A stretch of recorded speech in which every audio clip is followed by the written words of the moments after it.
A paz do Senhor, juventude abençoada. É com muita alegria que estamos aqui mais uma vez nesse domingo de manhã para louvar o nome do nosso Deus, nos dedicando ao estudo da nossa lição de hoje. Estamos aqui para estudar a lição de número 3 desse trimestre, que tem como título Quando a chamada de Deus não faz diferença, os filhos de Eli. Quero lembrar vocês para estarem compartilhando esse vídeo. Quero lembrar para que vocês que não se inscreveram, se inscrevam e também que curtam esse vídeo para que mais pessoas possam estar tendo acesso a esse vídeo. Amém? Todos vocês são muito bem-vindos, cada um dos nossos jovens, familiares, amigos que estão nos acompanhando, visitantes. Deus abençoe grandemente a vida de vocês. Vamos orar neste momento para estarmos buscando a orientação de Deus em mais esse estudo da nossa EBD. Abaixe sua cabeça. Pai eterno e Senhor Deus, estamos aqui mais uma vez, Senhor, para te rogar por misericórdia, para que o Senhor, Deus, atente para a nossa miséria, para a nossa baixeza e nos ajude, ó Deus, a compreender lições, ó Deus, preciosas, embora de um exemplo tão terrível e triste, Senhor. Mas que o Senhor, Deus, alcance mais uma vez os nossos corações. Que sejamos ministrados pelo Teu Santo Espírito e que possamos crescer em graça e em conhecimento nesta manhã. Abençoe, Deus, cada ouvinte, ó Pai querido, nesta manhã. Ó Deus, que eles possam, ó Deus, ser alcançados por Tua graça. Fala aos nossos corações, ó Deus. Que o Senhor cresça, que eu diminua. Que o Seu nome seja glorificado mais uma vez. Em nome de Jesus. Amém. Muito bem, meus irmãos. Quero lembrá-los para que vocês estejam concentrados neste momento. Pegue a sua Bíblia, a sua revista e vamos juntos, mais uma vez, buscar conhecer o nosso Deus grandioso, insondável, Deus maravilhoso que tem cuidado de nós. Estamos estudando, então, a revista desse trimestre que tem como título Os Bons e Maus Exemplos, aprendendo com homens e mulheres da Bíblia. Na primeira lição, nós estudamos o bom exemplo de Moisés, o grande líder legislador do povo de Deus. No segundo, pastor Jefferson ministrou sobre Débora, uma grande mulher que foi profetisa e juíza no meio do povo de Deus. E hoje nós vamos estudar um mau exemplo dos filhos de Eli. É uma lição, irmãos, muito triste, que nos traz muito temor. Então, que nós estejamos contritos nesta manhã, para que nós possamos aprender como não proceder com os filhos de Eli. Aprender através do nosso Deus, exortando Eli e seus filhos pelo mau exemplo que eles foram. Então vamos juntos. Quando a chamada de Deus não faz diferença, os filhos de Eli, Ofni e Finéias. Vamos ler o texto do dia? Está lá em 1 Samuel 2:30 e diz assim: Porém, agora diz o Senhor, longe de mim tal coisa, porque aos que me honram, honrarei. Porém, os que me desprezam serão envilecidos. Envilecidos. O que é envilecidos? Desonrados, humilhados. Vamos entender mais à frente essa palavra neste contexto. A síntese dessa lição. Manter a vocação dada por Deus é um desafio diário que não pode ser considerado como de pouca importância. Aquilo que sempre temos falado, jovens, a luta é diária, é um leão a cada dia. Então vamos perseverar na presença do Senhor, lutando todos os dias para que possamos alcançar a estatura de varão perfeito. Os objetivos dessa lição são 3. Primeiro, refletir a respeito da chamada sacerdotal que foi esquecida pelos filhos de Eli. Mostrar o desprezo que os filhos de Eli tinham pelas coisas de Deus. Conhecer a respeito das consequências de se desprezar a Deus. Esses são os 3 objetivos dessa lição. Vamos à leitura do texto bíblico dessa lição. Está lá em 1 Samuel, capítulo 2, dos versículos 27 ao 30. Então, quem não tem a revista, abra em 1 Samuel 2, 27 a 30. Diz assim: E veio um homem de Deus a Eli e disse-lhe, assim diz o Senhor, não me manifestei na verdade à casa de teu pai, estando os israelitas ainda no Egito na casa de Faraó? E eu escolhi dentre todas as tribos de Israel para sacerdote, para oferecer sobre o meu altar, para acender o incenso e para trazer o éfode perante mim. E dei à casa de teu pai todas as ofertas queimadas dos filhos de Israel.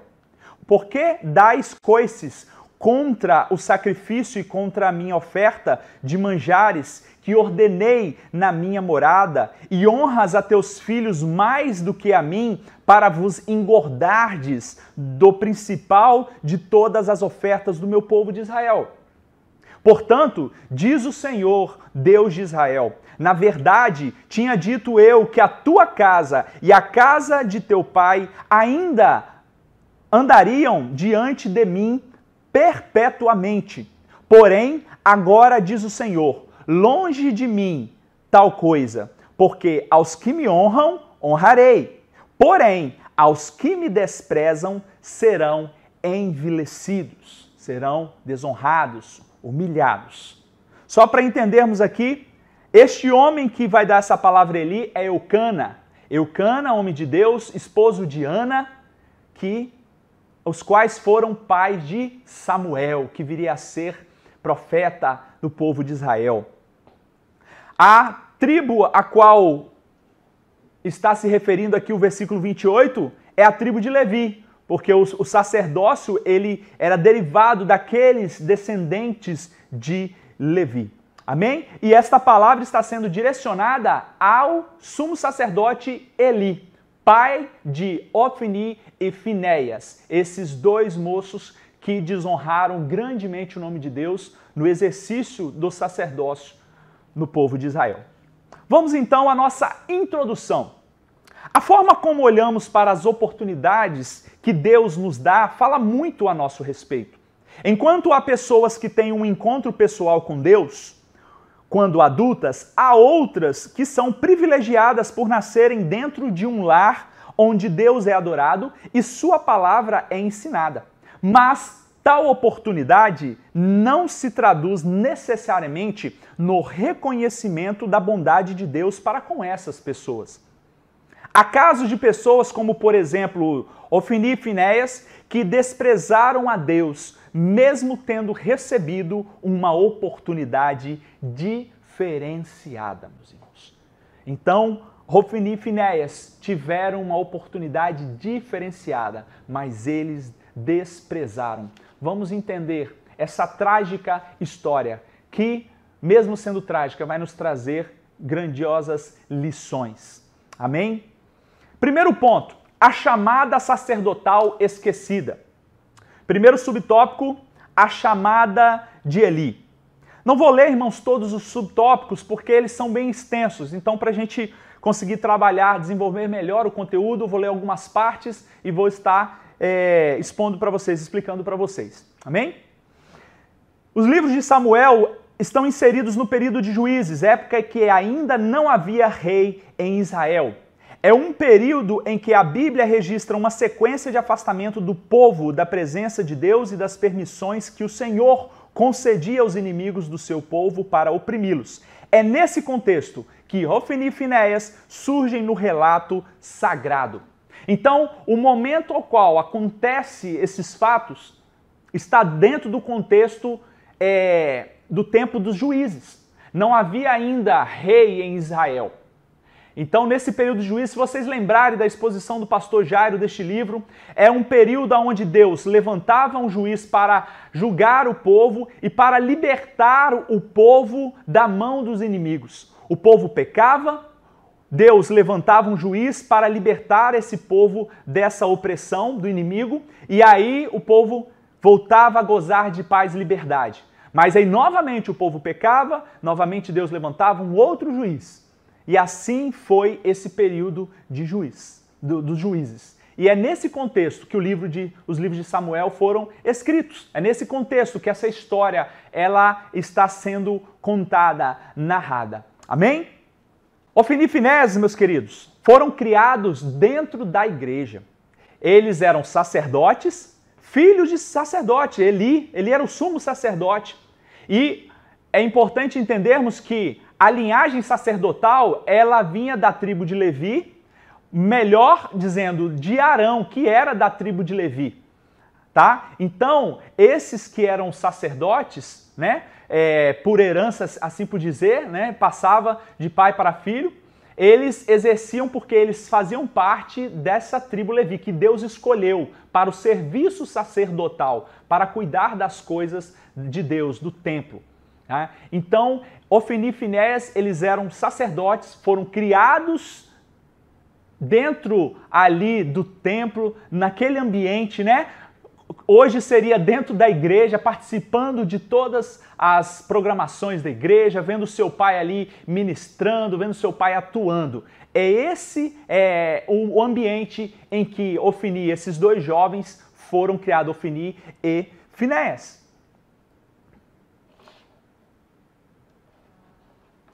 E aqui há uma situação que nós precisamos prestar atenção. Nós precisamos de ter relacionamento com Deus e ter conhecimento também de Deus, da sua palavra, do que Ele quer para nós, de como devemos agir, de como nós, enquanto líderes, obreiros, devemos ensinar aos liderados. Porém, queridos, houve aqui uma inversão. Então, é importante o conhecimento de Deus e o relacionamento, a soma destas duas coisas, conhecimento, relacionamento. Porém, o que aconteceu? Ofni e Finéias tinham até conhecimento de Deus, mas eles não tinham relacionamento com Deus. Eles não conheciam, não tinham uma intimidade com Deus. Isso vai ser comprovado mais à frente por conta das práticas pecaminosas deles. Embora eles estivessem naquele contexto, ouvissem a pregação todos os dias, embora eles fossem ministros na casa de Deus, eles não tinham um relacionamento íntimo com o Deus de Israel. Portanto, aqui, ao invés de haver uma fusão de conhecimento e relacionamento, havia uma disputa de conhecimento com relacionamento. Eles até conheciam, mas eles não se relacionavam com Deus. Proximidade, meus irmãos, nem sempre vai produzir intimidade. Então não quer dizer o fato que estamos na igreja, próximo de Deus, das pessoas, nos cultos, que nós estamos íntimos com Deus.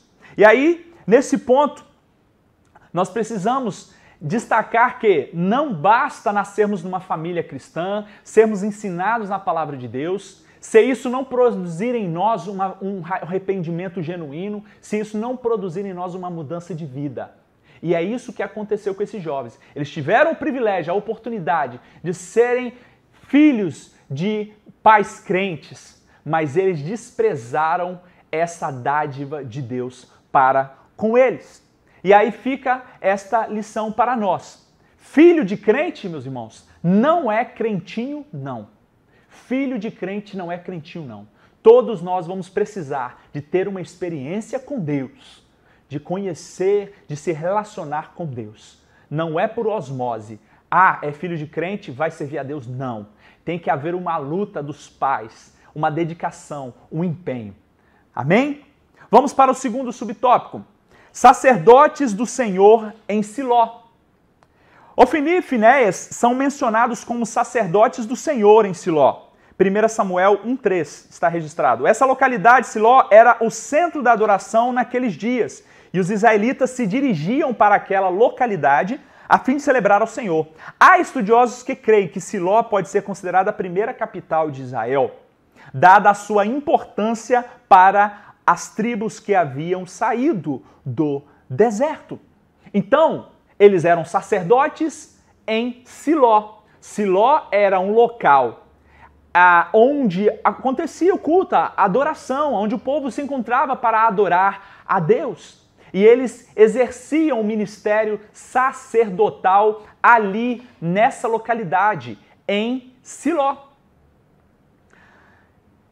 Olha o que diz 1 Samuel 1,3. Todos os anos esse homem, no caso Eucana, subia de sua cidade a Siló para adorar e sacrificar ao Senhor dos Exércitos. Lá, Ofni e Finéias, os dois filhos de Eli, eram sacerdotes do Senhor.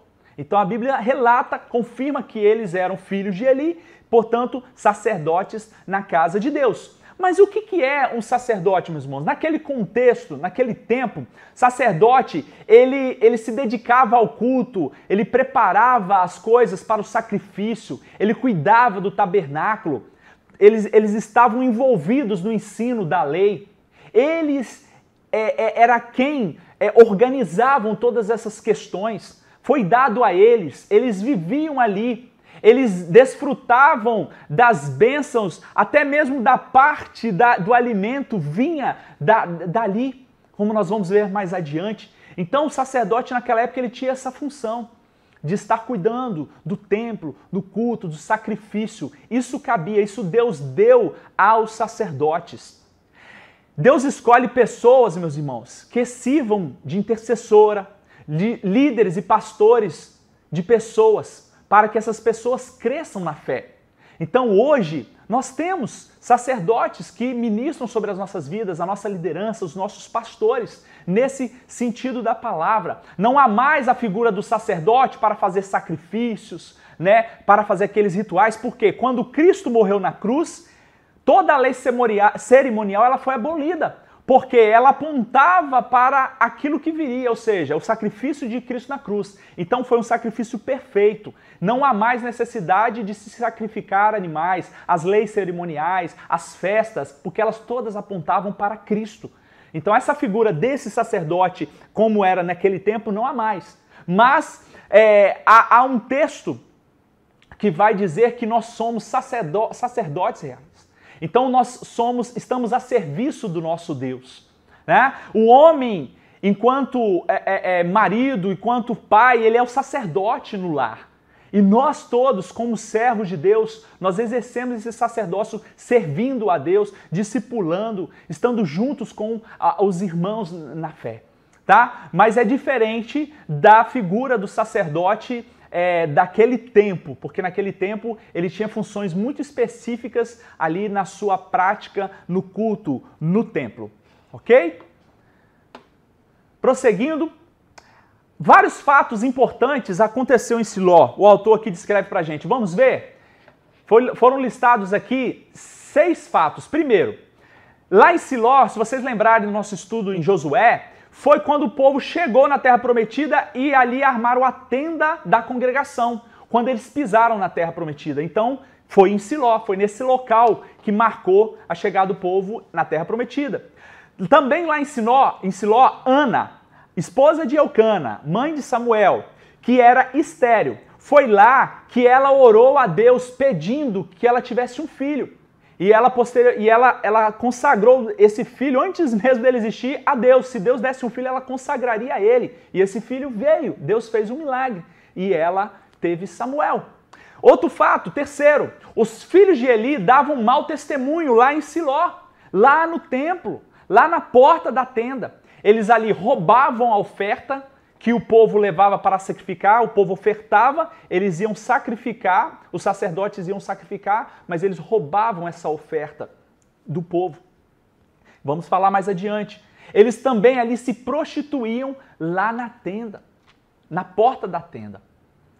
Nós vamos falar no tópico 2 sobre isso. Quarto, a arca do Senhor foi capturada pelos filisteus nessa localidade em Siló, numa batalha. 5. Deus disse a Jeremias em Siló que ele disse assim, fiz habitar o meu nome no meio do povo. Então foi ali naquela localidade, em Siló também, esse fato. E o outro, sexto e último, Deus despertou Samuel, né, para o chamado profético, ainda garoto, ainda menino. Então foram 6 fatos importantes que o autor listou aqui, que aconteceram em Siló. Então Siló tinha um significado muito importante para o povo. A tenda da congregação estava ali. Várias coisas importantes aconteceu ali para o povo de Israel. Irmãos, fechando este ponto, todos nós somos sacerdotes a serviço do nosso Deus. Nós precisamos nos dedicar nesta obra. Não como Ofni e Finéias fizeram, mas diferente. Nós precisamos nos colocar à disposição do nosso Deus. Nós precisamos estar servindo em Siló, esse local de adoração. Nós precisamos não somente no templo, no local de culto, mas com a nossa vida, aonde quer que nós estivermos. Porque a palavra de Deus vai dizer que nosso corpo é o templo do Espírito Santo. Portanto, aonde quer que estivermos, nós precisamos honrar ao nosso Deus, ter um viver santo. Amém? Vamos prosseguir? Terceiro subtópico, filhos de Belial. Olha que termo pesado, irmãos, terrível. Olha que peso, que termo terrível. Os filhos de Eli, Ofni e Finéias, eles foram chamados por Deus de filhos de Belial. Mas, presbítero Jonas, o que quer dizer Belial? Belial, meus queridos jovens, Belial significa uma pessoa inútil, uma pessoa sem valor. Na NVI, nós vamos encontrar o termo ímpio. É uma pessoa ímpia, sem valor, desprezível. Então, outros termos vai até falar filhos do demônio. Então, filhos de Belial é um termo muito pesado, mas Deus os classificou porque eles eram tais, por conta da conduta desonrosa, desrespeitosa, profana que esses moços tinham, mesmo sendo ministros de Deus. Embora eles fossem sacerdote, eles não representavam a Deus. Olha que coisa triste. Embora eles exercessem o ministério, eles ali apresentassem o sacrifício, eles não representavam a Deus. Olha o perigo, meus irmãos, de nós estarmos fazendo a obra de Deus e não sendo representantes de Deus por conta de uma vida pecaminosa. A gente tem que ter muito temor, queridos. É uma história triste e que deve nos trazer muito temor, porque é uma história que desagrada a Deus, condutas que desagradam a Deus, e isso precisa nos trazer um temor, um quebrantamento, para que a gente não cometa essas mesmas falhas, pecados de Ofni e Finéias, estando exercendo o sacerdócio, o serviço na casa de Deus, louvando, pregando, cantando, trabalhando na cantina, trabalhando no ministério, limpando, seja o que for, e para fora daqui também, a gente não pode fazer de forma profana, de forma que Deus não vá receber. Embora eles fossem sacerdote, eles não representavam a Deus. Os filhos de Belial, esse termo foi usado também para os homens de Gibeá, quando acontece ali esse relato no livro de Juízes, capítulo 19, quando um homem levita chega à cidade e esses homens maus, filhos de Belial, homens terríveis, profanos, cruéis, eles estupram a concubina deste levita até a morte. Centenas de homens, por toda a noite, eles estupram essa mulher e essa mulher morre. E por conta deste fato, quase que a tribo de Benjamim foi exterminada, porque as demais tribos ficaram sabendo, esse levita levou isso ao conhecimento deles, das outras tribos, e aí os homens daquela cidade, os anciãos, não entregaram esses homens para serem condenados, para serem punidos, e aí houve uma guerra e quase que a tribo de Benjamim, ela foi destruída por causa desses filhos de Belial, ali homens de Gibeá. Olha que coisa terrível. Outro aprendizado aqui, Eli julgou a atitude de Ana. Ana, quando ela vai buscar a Deus para que ela tivesse um filho, porque ela era estéril, ela ora a Deus e Eli olha ela e a julga como se ela estivesse como uma pessoa embriagada, uma pessoa que está fora de si. Ele fez esse julgamento de Ana ao ver ela ali estava orando, contrita, tanto é que Deus ouviu a sua oração e Deus concedeu a ela um filho, a saber, Samuel. Mas Eli, irmão, julgou Ana, mas ele não foi capaz de julgar e disciplinar os seus filhos, Ofni e Finéias. Ele não foi capaz, ele foi um pai ausente e omisso, mesmo sendo um ministro da casa de Deus. Olha que perigo, olha que coisa terrível. Ele fazia as coisas de Deus, cuidava da obra de Deus, mas não foi capaz de cuidar da sua casa, de disciplinar os seus filhos. E aqui nós aprendemos uma coisa: nós devemos ter cuidado para não julgarmos as pessoas, não fazer um juízo das pessoas. Muito cuidado, meus irmãos. Nós somos muito ávidos em julgar e apontar para o outro. Para com os outros nós somos juízes. Quando o erro é nosso, nós somos, advogados de nós mesmos. Nós apontamos o dedo para o outro, mas quando o problema é com a gente, aí não, é mais misericórdia. Para o outro é juízo de Deus, para a gente misericórdia. Então temos que ter cuidado para não apontar e ficar julgando as pessoas pela aparência, ou até mesmo por uma fraqueza que elas falam. Devemos amar, orar e ajudar as pessoas. Amém? Fechamos aqui então esse primeiro tópico, e alcançamos o objetivo. Refletimos a respeito da chamada sacerdotal que foi esquecida pelos filhos de Eli. Então, filhos de Eli eram sacerdotes, chamados por Deus, tiveram esse privilégio de serem filhos de crente, mas eles desprezaram a chamada de Deus.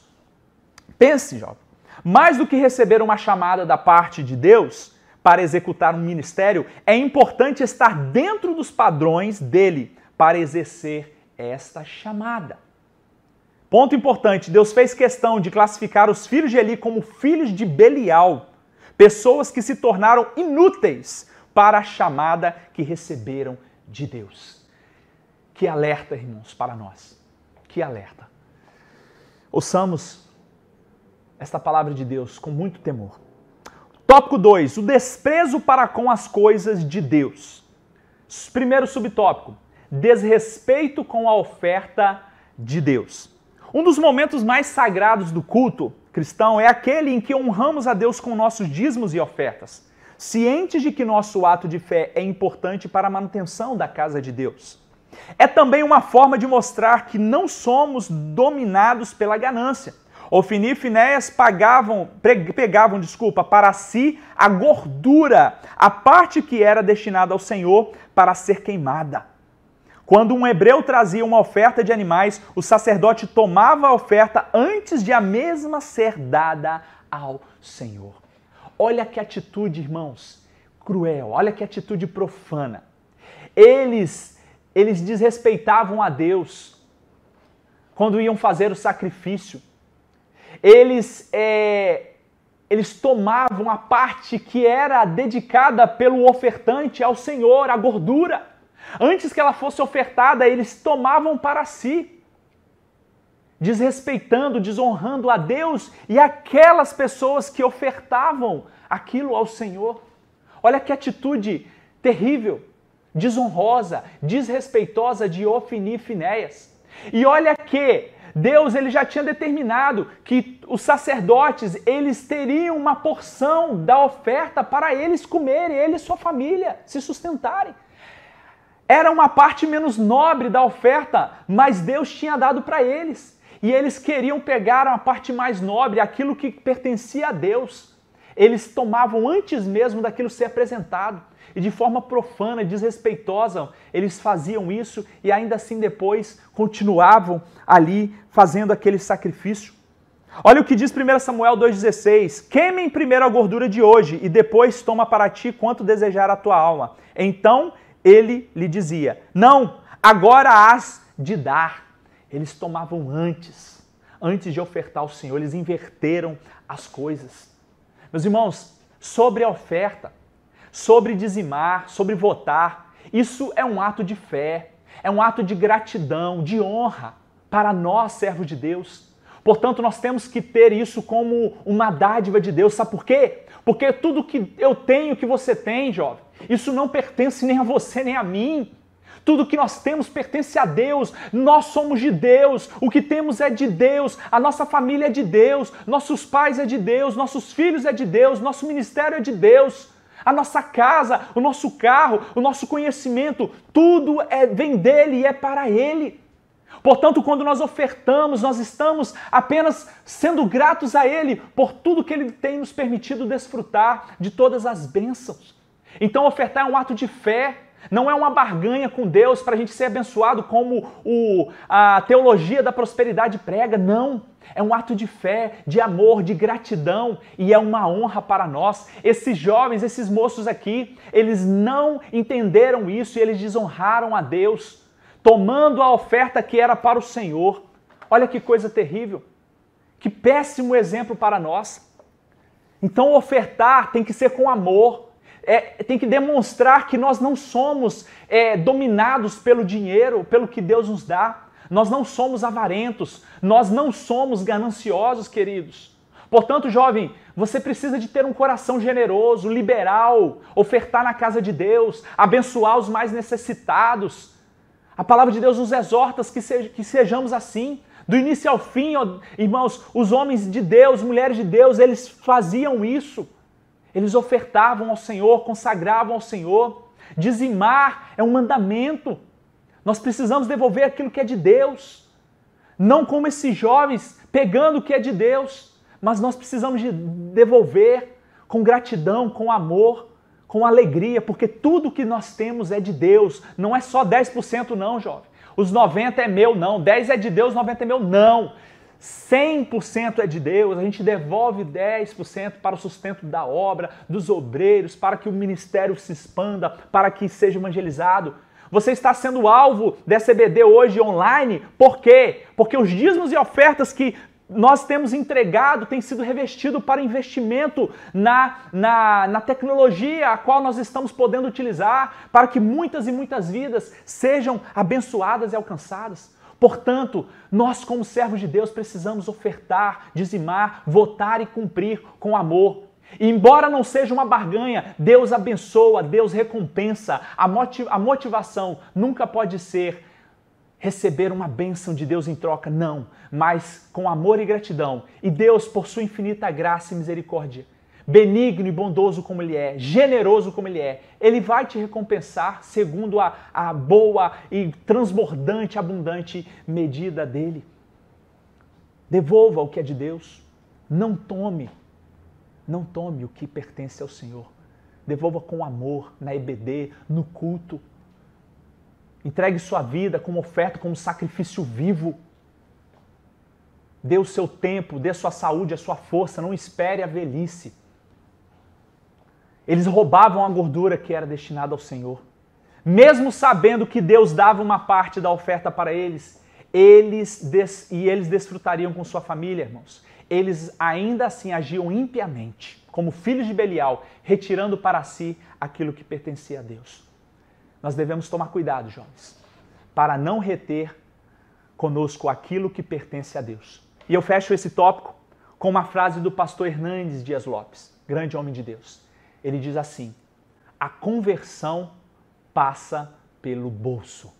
A conversão, o nascer de novo, passa pelo bolso.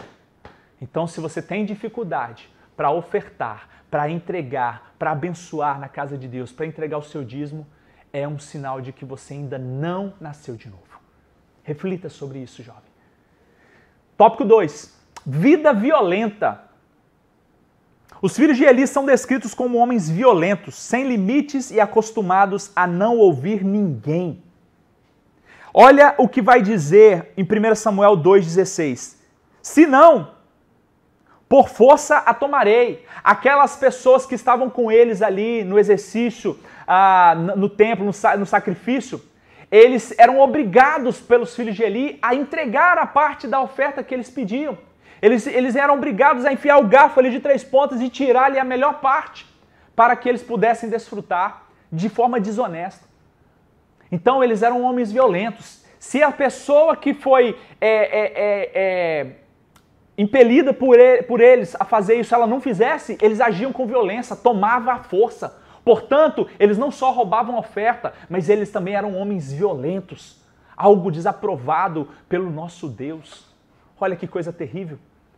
Esses homens, meus jovens queridos, eles criaram as regras dos cultos deles. Eles mudaram, distorceram a forma que Deus tinha determinado para que fossem feitos sacrifícios.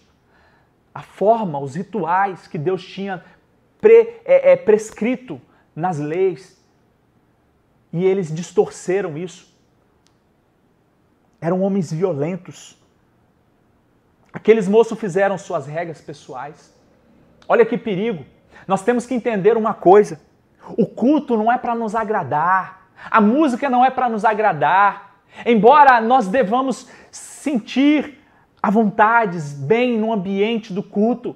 Mas entenda uma coisa, o culto é para adoração a Deus, é para agradar a Deus, o louvor, a música é para agradar a Deus. Nós estamos ali para louvar e adorar o nome do Senhor. A liturgia do culto, ela é determinada pela palavra de Deus, não da forma que me agrada ou te agrada, não. Nós temos que vir e parar de ficar julgando, criticando um e outro. Por isso, por aquilo, até por um erro, por uma falha. Nós temos que estar ali para adorar a Deus e com o coração contrito, para cultuar a Deus com sacrifício vivo, para sermos ministrados pela sua palavra. Portanto, não sejamos como Ofni e Finéias, fazendo o culto da forma que eles achavam que deviam fazer. Eles achavam que era assim, mas não. Existe regra. Deus coloca limites, coloca regra, forma para que nós possamos fazer da forma que vai honrar a Ele. Não podemos cultuar a Deus como nós achamos. Outro pecado terrível desses jovens, ponto 3, vida imoral. Jovens, acreditem. Se vocês já leram, estudaram a lição, vocês viram. Esses jovens, esses moços, na verdade, eles eram casados já, né? Eles se prostituíam na porta da igreja, na porta da tenda. Eles se deitavam com mulheres, tinham relação sexual com mulheres. Não bastasse roubar a oferta, não bastasse ser homens violentos, desrespeitosos, desonrosos para com Deus, para com os irmãos. Eles também praticavam, ato sexual com mulheres na tenda. Olha que quanta desonra. Eles tiravam proveito da posição deles. Eles, por estarem na posição sacerdotal, eles tiravam proveito daquilo para saciar os seus desejos, as suas vontades. E eles se prostituíam. Olha o que diz 1 Samuel 2,22. Eli, já bem idoso, ficou sabendo. Ele tinha ciência do que eles faziam. Tudo que seus filhos faziam a todo Israel. E que eles se deitavam com as mulheres que serviam na entrada da tenda do encontro, na tenda da congregação. Esses jovens, eles se prostituíam na porta da igreja. Meu Deus. Eles não tinham, meus irmãos, nenhum temor, nenhum respeito para com Deus, para com as suas esposas, porque eles eram casados e, portanto, eles eram adúlteros. Eles não tinham respeito com o local, o lugar sagrado que eles estavam. Eles não tinham respeito para com o povo que via essa prática pecaminosa, profana, imoral deles ali. Eles não estavam nem aí. Eles eram um péssimo exemplo para os seus liderados. Que nós tenhamos muito cuidado para não estarmos na casa de Deus, trabalhando na obra de Deus, estarmos com uma vida imoral, impura, jovem. Nós temos alertado vocês aqui. Tomem cuidado. Vocês mais ainda, vocês são muito atacados nesta área. Recentemente houve a oportunidade de fazer um curso Integridade Sexual. Não perca essa oportunidade. É algo que vai te abençoar, que vai te ajudar. Vai te mostrar como que Deus quer que você se mantenha puro. Como você deve se manter puro. De que forma? Lembrem de José, tem que fugir. Não tem que encarar, achar que é forte. Cuidado, jovem, muito cuidado. Faça a corte com zelo, com alegria, com gratidão, porque é para proteger você de cair, de pecar. Você e cada um de vocês que estão fazendo a corte. Não se engane, o modelo mundano, ele não traz alegria nem felicidade. Ele pode trazer um prazer passageiro, mas ele vai trazer depois consequências gravíssimas e vai tirar privilégios de vocês no futuro, num casamento. Deus tenha misericórdia, jovens. Esses moços casados, eles profanavam o lugar santo, se prostituindo com as mulheres ali. desonrando suas esposas, desonrando a Deus. Terceiro e último tópico. Consequência de se desprezar a Deus. Finalizando o tópico ainda 2, uma coisa é certa, mesmo que eles estavam agindo assim, trabalhando na obra de Deus, Deus iria julgar eles. Nós vamos ver lá no final. Atentemos então com muito temor para esse alerta que Deus dá, pois tudo que nós vamos plantar aqui, nós vamos colher. Tudo que vamos plantar, vamos colher. Deus vai julgar as nossas ações. Tópico 3, consequência de se desprezar a Deus. Primeiro tópico, perderam a vida. Esses jovens foram julgados por Deus e eles pagaram com a própria vida. O que aconteceu, jovens? O povo de Deus ele foi para uma batalha contra os filisteus, inimigos já do povo de Israel. Então, nessa batalha, eles foram mortos e Deus já tinha avisado. O juízo de Deus chegou na casa de Eli. Eles foram mortos. Envergonharam a Deus com suas vidas e pagaram com suas vidas. Juízo de Deus chegou para ele. E eles morreram perto da arca. A arca da aliança, meus irmãos, é o símbolo da presença de Deus para o povo de Israel. E toda vez que eles iam para uma guerra, eles levavam a arca. E os sacerdotes que levavam, eles levavam a arca. Esses profanos, eles levavam a arca. Eles morreram perto da arca. A arca era a presença de Deus. E pasmem vocês, a arca foi levada pelos filisteus. Os filisteus derrotaram o povo de Israel. Os filisteus levaram a arca como despojo da guerra. Esses jovens morreram ali junto com mais 34 mil soldados de Israel. Foi uma vergonha. Foi um opróbrio para o povo de Deus. Perderam a batalha, perderam soldados, perderam a arca. A glória de Deus, ela tinha ido de Israel. Deus julgando o pecado desses homens, meus queridos. Deus julgando o pecado desses homens. Uma das esposas dos filhos de Eli, ela estava grávida e quando soube da notícia que seu esposo tinha morrido, deu à luz a um filho e chamou de Icabode. Foi-se a glória de Deus. Meus queridos, nós aprendemos na lição de Moisés que o que mais importa é a presença de Deus nas nossas vidas. Se nós não tivermos a presença de Deus, nós não temos nada. Nós precisamos da presença de Deus. A presença, a glória de Deus tinha ido de Israel. Os filisteus tinham levado. Deus julgou Ofni e Finéias, a casa de Eli.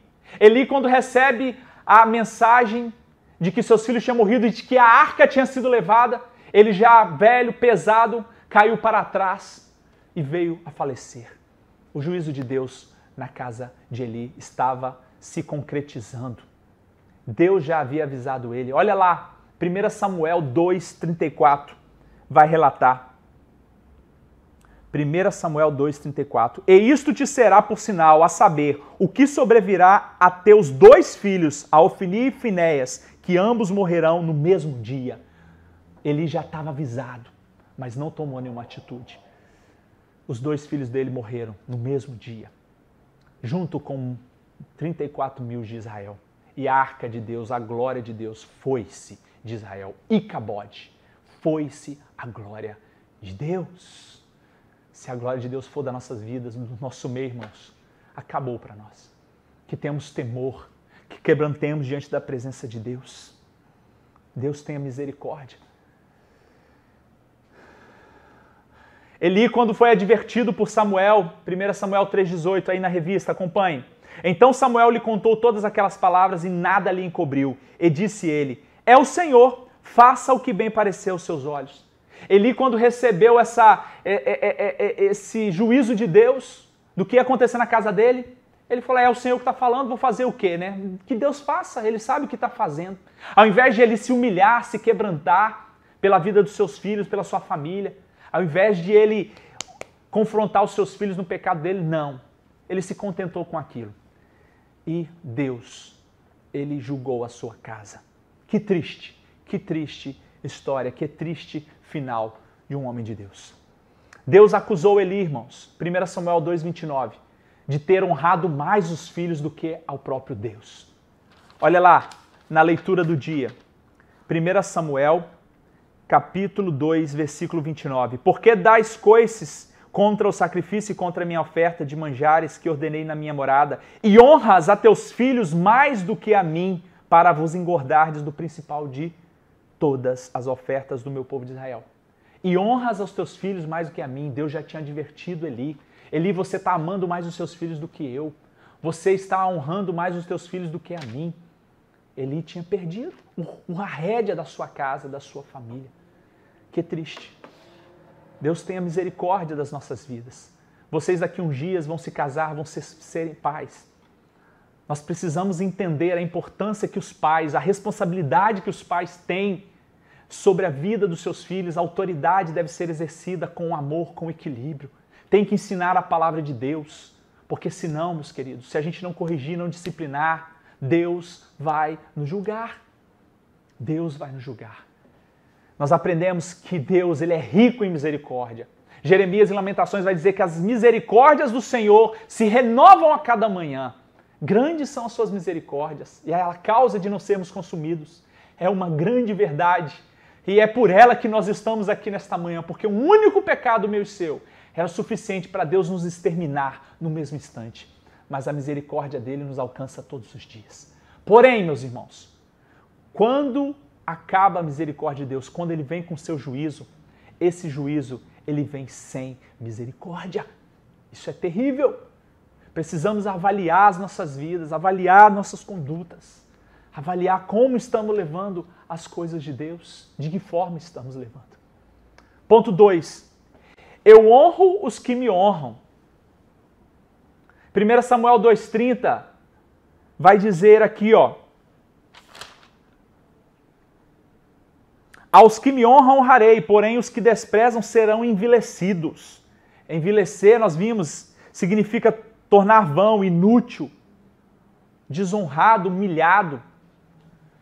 Então, como os filhos de Eli, como a casa de Eli desonrou a Deus, eles foram desonrados, se tornaram inúteis. Acabou ali o sacerdócio, ministério na família de Eli, porque eles não honraram a Deus. Porque eles não honraram a Deus, Deus não os honraria. Ele honra a quem honra ele. Deus havia prestigiado, jovens, dando a eles uma oportunidade ímpar de crescer numa família crente, cristã. Mas esses jovens, eles desperdiçaram esta oportunidade. Talvez nem todos vocês nasceram numa família cristã e Deus foi misericordioso e alcançou vocês. Mas muitos talvez foram, como eu, criados numa família cristã e me traz muito temor, jovens. Porque precisamos estar fincados na palavra de Deus, precisamos estar na presença de Deus, temendo a Deus de forma santa, de forma honrosa, para não sermos como filhos de Eli. Nós não podemos desperdiçar essa oportunidade, porque se desprezarmos essa oportunidade, Deus vai nos desonrar. Deus vai nos desonrar. Não podemos fazer, jovens, as coisas de Deus relaxadamente. Não venha fazer a obra de Deus, por mais simples que seja cantar, seja limpar, seja trabalhar na cantina, seja orar, seja o que for, ou fora daqui, ajudando alguém, levando a palavra de Deus, fazendo o bem a alguém em nome de Deus. Não faça isso com peso, tenha isso como um privilégio, faça isso com amor, faça isso com gratidão, porque fazer isso por obrigação, reclamando, murmurando, isso é coisa de Ofni e Finéias. Precisamos rever como nós temos feito as coisas de Deus, se é com zelo ou se é relaxado, se é com alegria ou se é com murmuração. Se é com disposição ou com peso. Ai, meu Deus, mais um culto, mais uma cantina, mais um isso, mais um aquilo. Muito cuidado. Precisamos fazer as coisas de Deus com alegria, com gratidão e com zelo, com amor, para a glória dele, edificando a igreja dele, abençoando o povo de Deus. Terceiro e último subtópico. Deus chama Samuel. Samuel, falamos no início, filho de Ana. Ana orou, era estéril. Deus deu a ela Samuel e ela falou, antes de ter, Senhor, se o Senhor me der um filho, eu vou consagrar ele ao Senhor. E na mais tenra idade ela levou, cumpriu o seu voto, entregou Samuel para ser cuidado por Eli. Portanto, Samuel cresceu. Vamos dizer que ele foi um filho adotivo de Eli. Ele foi educado por Eli, portanto, o mesmo ensinamento que Ofni e Finéias. Ele cresceu no mesmo ambiente. Ainda pequeno, ele estava ali participando, vendo tudo aquilo. E vendo também as desonras de Ofni e Finéias. Mas ele foi criado dentro da igreja. Ele foi criado dentro do seio, dentro do arraial de Deus. E Deus levanta ele. E sabe o que nós aprendemos aqui? Que mesmo que alguns desonrem a Deus e Deus os julgue e tire eles a oportunidade, a obra de Deus ela não para. A obra de Deus ela precisa continuar. Sabe por quê? Porque Deus tem compromisso com Ele mesmo. Os planos de Deus não podem ser frustrados por nossos pecados, por nossas atitudes erradas. Deus ele abateu aquele sacerdote, mas ele levantou Samuel. Ele levantou Samuel, que veio a ser um profeta, um sacerdote. Aquele que ungiu Davi, aquele que ungiu Saul, grande homem de Deus. Ali ajudando ao povo de Israel a continuar servindo a Deus. Portanto, nós aprendemos que Deus ele sempre vai levantar. Se nós não fizermos, Deus vai nos julgar, mas ele vai levantar alguém para dar continuidade à sua obra. A obra de Deus, ela não para por causa de nós. Deus tem compromisso com Ele, Deus tem compromisso com a palavra dEle. Mas que nós, eu e você, sejamos instrumentos na mão de Deus, para que possamos fazer aquilo que Ele colocou na minha e na sua mão. Não queira fazer o que Deus não pediu você para fazer. Faça o que Deus colocou em sua mão, seja na igreja, seja no trabalho, seja em casa, seja na vizinhança, seja onde for, na faculdade. Faça, seja um discípulo fiel. Se Deus tem algo, outra coisa para você, faça. Se você não fizer, Deus vai levantar outro, vai te abater e vai levantar outro para fazer. Faça a obra de Deus. Deus levantou Samuel para continuar direcionando o povo no centro da vontade dele. Outra coisa que nós aprendemos aqui. O povo perdeu a batalha e ficou sem a arca por um tempo. A presença de Deus, ela foi tirada por um tempo. Mesmo assim, meus queridos, Deus, ele puniu os filisteus e os filisteus devolveram. Então, Deus restituiu, a sua presença voltou. Deus é misericordioso. Deus é um Deus gracioso. Ele não abandonou o seu povo. Ele não abandonou o seu povo. O jovem Samuel, ele foi consagrado ainda antes mesmo de existir. E Deus fez uma obra poderosa através desse menino. Olha que diferença. Samuel versus Ofni e Finéias. Criados no mesmo ambiente. Criados pelo mesmo pai. Criados na casa de Deus. Samuel honrou a Deus. Ofni e Finéias desonraram a Deus. É uma questão de escolha. E que interessante. Mesmo Samuel sendo criança, a Bíblia fala que ele ainda não conhecia Deus, mas ele obedecia. Sabe o que nós aprendemos? Nós devemos ensinar as nossas crianças. Nós devemos perseverar. Um dia vocês vão ter filhos. Muitos de vocês têm irmãos pequenos. Ajudem seus pais a trazer eles para a casa de Deus. Talvez eles ainda não conheçam, não tiveram uma experiência com Deus, mas uma hora eles vão ter. Nós temos que perseverar. É por isso que os nossos pastores investem pesado no ministério infantil, nas crianças, porque eles sabem que grandes frutos serão colhidos, mas se nós omitirmos isso, será uma geração perdida. Samuel, enquanto criança, ainda não conhecia Deus, mas ele obedeceu e ele teve uma experiência, um chamado lindo. E ele disse, eis-me aqui, Senhor.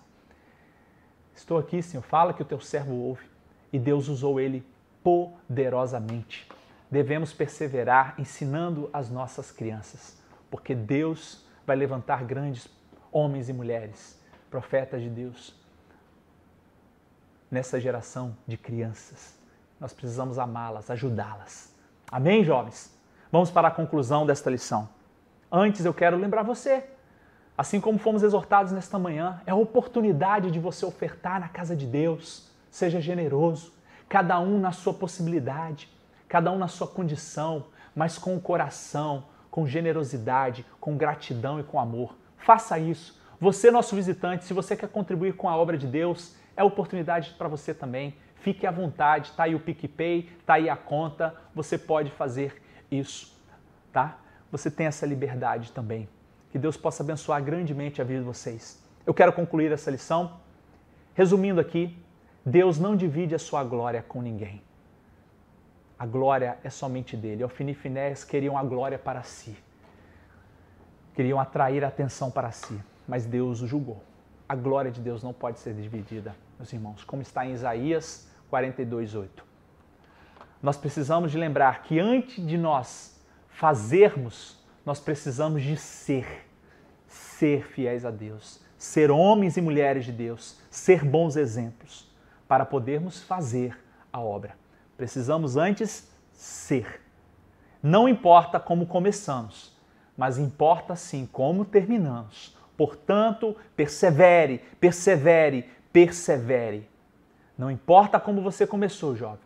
Eu comecei numa família cristã, tive essa oportunidade, esse privilégio, mas se eu parar de lutar, vou perder a minha salvação, vou perder a minha família. Mas eu vou perseverar. Em nome de Jesus, persevere. Não importa como você começa, importa como você termina. Vamos ser fiel até o fim para alcançarmos a salvação, a coroa, a recompensa do nosso Senhor Jesus. Amém? Quero orar por vocês. Encerrando, agradecendo mais essa vez pela atenção, pela dedicação. Que Deus possa abençoar grandemente você e sua família. Compartilhe este link para que mais vidas sejam alcançadas, tocadas e abençoadas. Baixe sua cabeça. Senhor Deus, obrigado pela sua oportunidade de mais uma vez o Senhor manifestar, ó Deus, a sua glória e nos mostrar, ó Deus, a partir da história triste, trágica de Ofni e Finéias, de Eli e sua família, do que nós não devemos ser, ó Pai, do que nós não devemos fazer, porque eles foram péssimos exemplos. Ajuda-nos, ó Senhor, a sermos fiéis, zelosos, a amar ao Senhor, a devolver o que é do Senhor com alegria, a ofertar na casa do Senhor, a trabalhar na obra do Senhor com alegria, glorificando sempre o seu nome, tendo isso como um privilégio, tendo isso, ó Deus, como graça e dádiva do Senhor. Pai, muito obrigado. Continua tocando em nossos corações. Toca nessas vidas que estão, ó Deus, nos assistindo, que não estão conosco na AD, mas que estão, ó Deus, participando. Que o Senhor possa abençoar grandemente, fazendo uma obra poderosa na vida deles e suas famílias. Assim eu oro, agradecido por esse dia, por esta manhã e por essas palavras que o Senhor, ó Deus, ministrou aos nossos corações. Em nome de Jesus. Amém. Deus abençoe cada um de vocês, queridos. Até a próxima EBD. Amém.